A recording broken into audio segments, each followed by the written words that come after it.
Last Christmas evening, while 30 guests toasted champagne inside a warm house, I was standing barefoot in 6 inches of snow. It was 12 degrees below zero, and the man who just locked the deadbolt was my own father. I watched through the frosted glass as my stepmother sliced a 3-layer cake and my stepsister waved at me with a smirk before pulling the curtains shut. I thought that was the end of my story. I didn't know that in exactly 2 minutes, a black limousine would pull up to the curb, carrying the woman my father spent 12 years claiming was dead. And she wasn't just there to save me, she was there to take back what was hers. To understand how I ended up standing outside in that freezing snow, I need you to understand what my life became long before that night ever arrived. Because my story didn't start on Christmas Eve. It started the day I learned what it feels like to be unwanted inside your own home. After my mother died, something inside my house changed forever. At first, I thought it was just grief. I thought maybe everyone needed time to heal. But grief in my house didn't feel like sadness. It felt like disappearance. Rooms became quieter. Conversations became shorter. And slowly, I started noticing something terrifying. It wasn't just my mother who was gone. It was also my place in the family. My father, Richard, changed after her death. Not in a way I could explain to anyone outside the house. There was no shouting at first. No obvious cruelty. Just distance. Coldness. A kind of emotional shutdown where he looked at me like I was something that reminded him of pain instead of something he loved. I kept trying to fix it. I became the perfect daughter without even being asked. I cleaned more, spoke less, stayed out of the way, got better grades, did everything I thought would make him look at me again the way he used to. But the more I tried, the further I disappeared. Then Brenda came into our lives. She didn't feel like an intruder at first. She felt like structure. Like someone organizing a broken house. She spoke softly, always smiled at the right time. Always acted like she understood grief better than anyone else. And her daughter, Kelsey, fit into the picture immediately. Too perfectly. Like the role of daughter worth noticing had already been reserved, and I had been quietly removed from it. Within weeks, my entire world shifted. My mother's presence in the house started to vanish piece by piece. First, her photographs were taken down. Then her personal things were boxed up. Even the small traces of her, like the way certain rooms still felt like her, were erased over time. I didn't even get to ask questions. Because in that house, questions were treated like disrespect. And then came the moment that truly separated my life into before and after. My father told me my grandmother, Vivian, didn't want me anymore. He said she had cut contact. That she had chosen to stay away. That I should stop thinking about her because she was gone. I remember standing there trying to understand how someone I barely even knew could abandon me too. It didn't make sense. But I was a child in a house where authority replaced truth. So I believed him. That belief quietly broke something inside me, because it meant I didn't just lose my mother. I lost everyone connected to her. After Brenda fully settled in, my life stopped being a life and started becoming a routine of usefulness. My old bedroom was taken without discussion. It wasn't even presented as a choice. Kelsey needed it, so I was moved down into the basement. That was the beginning of my silence. The basement was never meant for living. It smelled like damp cement and old pipes. The air stayed cold even in summer. The light flickered so often that I stopped noticing when it worked and when it didn't. That became my room. That became my world. Upstairs, life continued like normal. Laughter, meals, celebrations, noise. Downstairs, I learned how to exist without being part of it. I became the invisible structure of a house I didn't belong to anymore. I cooked meals I didn't eat with people who didn't see me. I cleaned spaces I wasn't allowed to relax in. I memorized footsteps so I could avoid being in the way before I was even noticed. Kelsey lived differently. She had new clothes appearing regularly. She had attention without asking for it. She had a place at the table where her presence mattered. And I had a place where my absence was preferred. My father never questioned it. Not once. It was like he accepted a version of me that existed only to serve the background of his new life. And slowly, I started believing that version of myself too. That I was not someone who belonged in the center of anything. Just someone who existed on the edges. Years passed like that. Not with big moments, but with repeated small erasures. Wake up, work, study, clean, sleep, repeat. I paid for my nursing studies quietly, hiding crumpled bills in notebooks, taking small jobs when I could, building a future no one in my house ever acknowledged. Because no one asked me what I wanted to become. No one asked me if I was tired. I was only ever asked to be useful. And I thought that was normal. Until the day I found the box in the basement. It was hidden behind the water heater, like someone had intentionally placed it where no one would ever look. Something about it didn't feel accidental. When I opened it, I didn't know I was about to see the first crack in the lie I had lived inside for years. Inside was a photograph. My mother, standing next to a woman I didn't recognize. On the back, there was a date written in faded ink. A date that didn't belong in my reality. It was after the year I had been told my grandmother had died. And in that moment, without anyone saying a word, I felt the first shift in everything I thought I knew. Because if that date was real, then something in my life had been carefully rewritten. And I didn't yet understand how deep that rewrite went. I kept staring at that photograph long after I found it, like if I looked at it long enough it might change into something harmless. But it didn't. My mother was there, smiling in a way I hadn't seen in years. And beside her was that woman I didn't recognize, Vivian, my grandmother. The same grandmother my father said was gone from my life forever. And yet the date on the photo said something impossible. She was alive. Not only alive, but connected to my mother after everything I was told had ended. My mind started trying to protect me by making excuses. Maybe it was an old memory. Maybe my father was confused. Maybe I was misunderstanding something small. But deep down I already knew. This wasn't confusion. This was control. I sat on the basement floor for a long time, holding that photo in my hands. The cold didn't matter anymore. The noise of the house upstairs didn't matter anymore. It felt like I had stepped outside of my own life and was finally seeing it from a distance. And it scared me, because when you realize your past has missing pieces, you start questioning every piece that came after it. The next thing I found broke that fragile piece completely. I wasn't even searching for anything specific that day. I just couldn't stop myself from going back into the basement. It felt like the only place in the house where truth might still be hiding.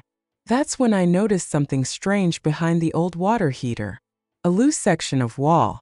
It looked normal at first, but something about it felt wrong, like it didn't belong there.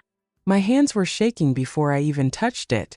When I pulled it open, there was another box. Smaller this time. Hidden deeper.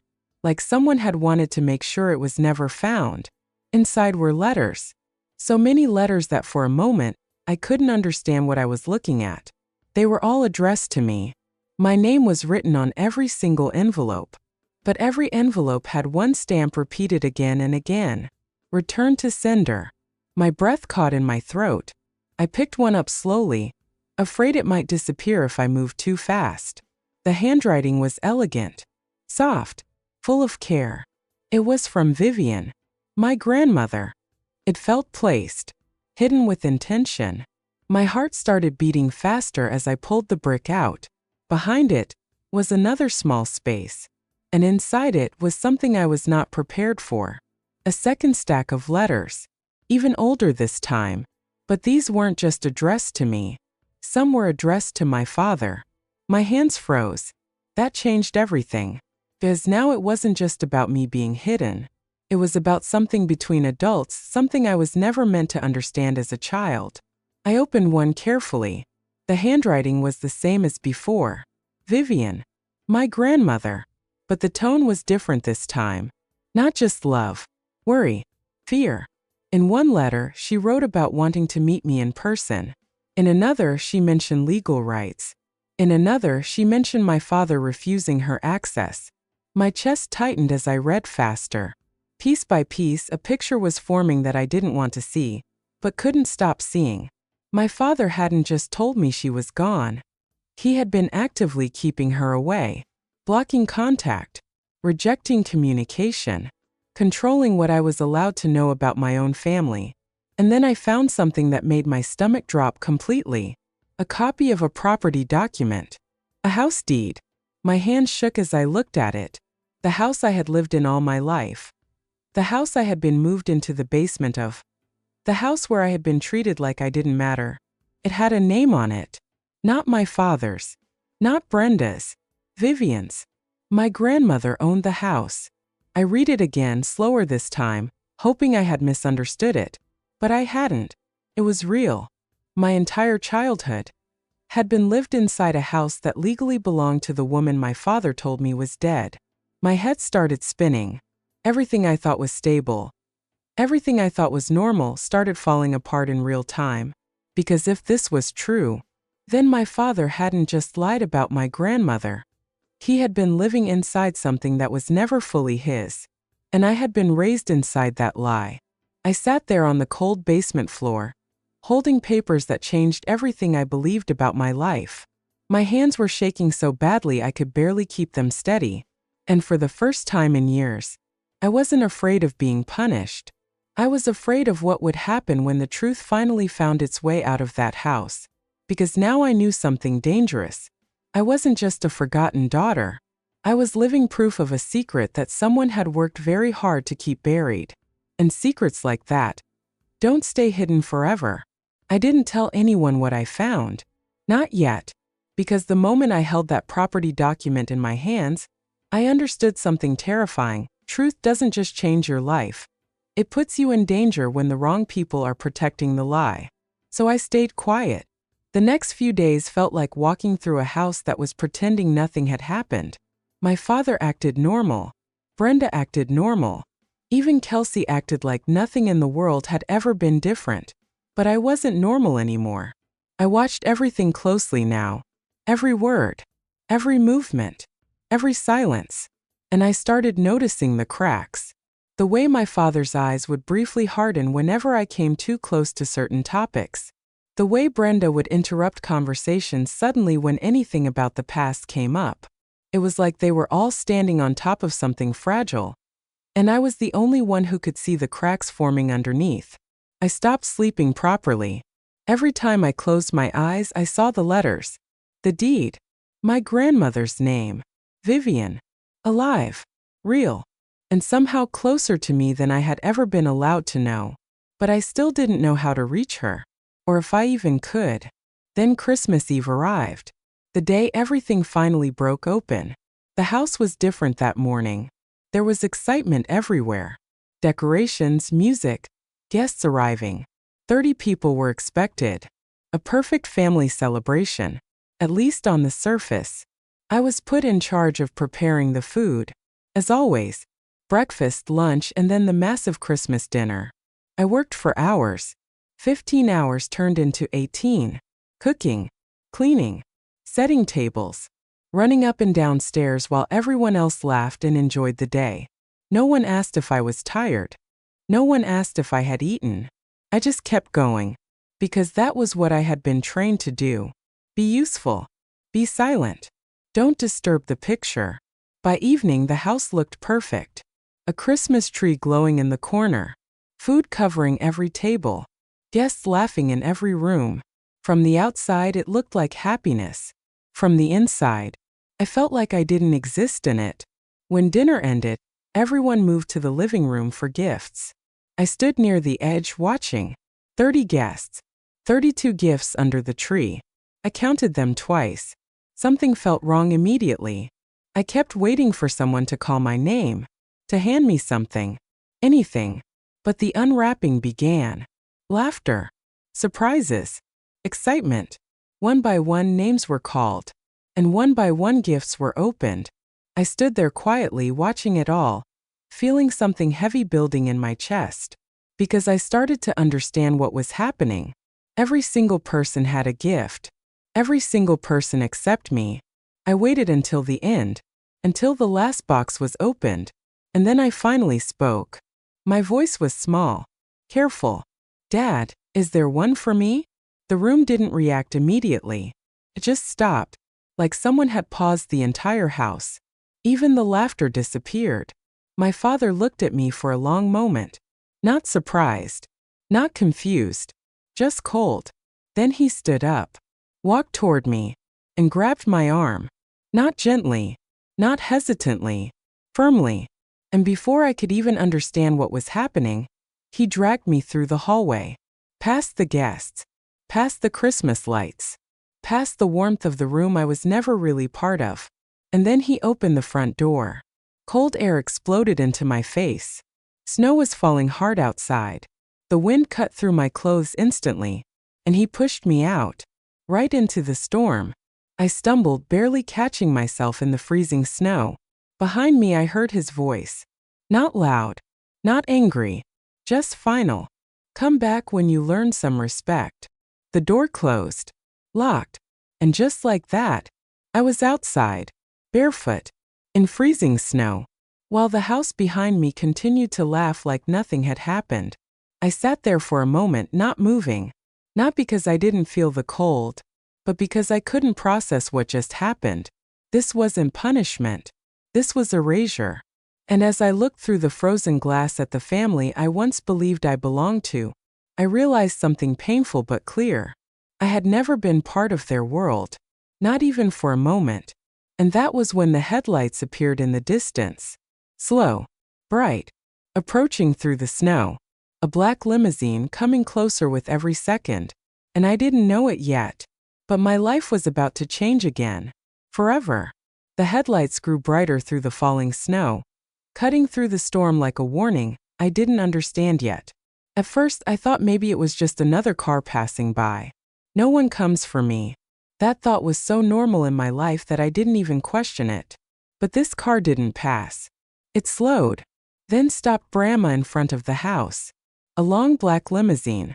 Shiny, expensive, completely out of place in this quiet winter street. I stayed sitting in the snow, frozen not just from the cold but from confusion. The driver stepped out first. Then another door opened. And that's when I saw her. A woman in a long white cashmere coat stepped out into the storm like she didn't feel the cold at all. For a moment I couldn't see her face clearly. But something inside me tightened instantly, like my body recognized her before my mind did. She took one step forward, then another, and then she stopped. Right in front of me. She looked down, and I looked up, and the world stopped making sense, because I knew that face. Even though I had only ever seen it in photographs, even though I had been told she was dead, even though my entire life had been built around her absence, it was her, Vivian, my grandmother. My throat tightened instantly. I couldn't speak. I couldn't move. It felt like my mind was trying to reject reality because it was too big to accept all at once. She knelt down in the snow in front of me, completely ignoring the storm, completely ignoring everything except me. Her voice was soft, but it carried something powerful underneath it, like control, like authority, like truth. My child. Just those two words broke something inside me, because no one had ever called me that with love. Before I could say anything, she took off her gloves and touched my face gently. And I felt it. Real warmth. Real presence. Something I hadn't felt in years. Behind her, I heard the house door open. My father had seen her. And the moment he did, everything changed. His face went pale. Not confused. Not curious. Panic. Pure panic. He rushed outside, trying to speak fast, trying to control the situation before it slipped away. Vivian, this is a misunderstanding, you shouldn't be here. But she didn't even look at him at first. She kept her eyes on me, like I was the only thing that mattered. Then slowly she stood up. And when she finally turned toward him, her expression changed. Not emotional. Not angry. Sharp. Controlled. Dangerous in a calm way. Richard, she said quietly, you've had 12 years. My father froze. The guests had started gathering near the doorway now, watching in silence. No laughter anymore. No music. Only tension. Vivian took one step forward. A man in a suit stepped out of the limousine behind her, holding a folder. Then another. A lawyer. And that's when I felt it. Something much bigger than a family argument was happening. She opened the folder and spoke again. This property was purchased by me in 2003. It belongs to me, not you." Silence. My father tried to interrupt. "It was given to me." "No," she cut him off immediately without raising her voice. "It was never yours." She turned slightly and looked at me again for a second, and her voice softened just a little. "You should have never been here like this." Then she looked back at him, and everything she said next changed everything. "For 12 years, you intercepted every letter I sent her." My breath stopped. Letters. Again. I wrote to her every birthday, every Christmas, every year she grew up without me. She stepped closer, and her voice became colder. 144 letters. The number hit harder than anything else, because suddenly it wasn't just neglect. It was calculated separation. My father shook his head quickly. "I was protecting her." "No," Vivian said firmly. "You were controlling her." The guests were silent now. No one moved. No one spoke. Even Brenda had gone pale near the doorway. Vivian turned slightly toward the lawyer. "Show them." The lawyer opened the folder. Documents. Evidence. Proof. And in that moment I saw something I will never forget. My entire life. Everything I thought was normal was being exposed in front of everyone like it was never meant to survive daylight. Vivian looked at my father one last time, and her final words were calm but absolute. "You have 3 weeks to leave this house." Then she turned to me and held out her hand. I looked at it. I looked at the house behind me, the cold, the snow, the years I had spent invisible inside it. And for the first time in my life, I chose myself. I took her hand, and as I stood up, leaving the snow behind me, I felt something I had forgotten existed. Warmth. Not from the weather. From freedom. As we walked toward the limousine, I didn't look back. Not even once. Because I finally understood something I had spent my whole life not knowing. Home isn't where you are tolerated. It's where you are finally seen. And for the first time in 12 years, I wasn't invisible anymore.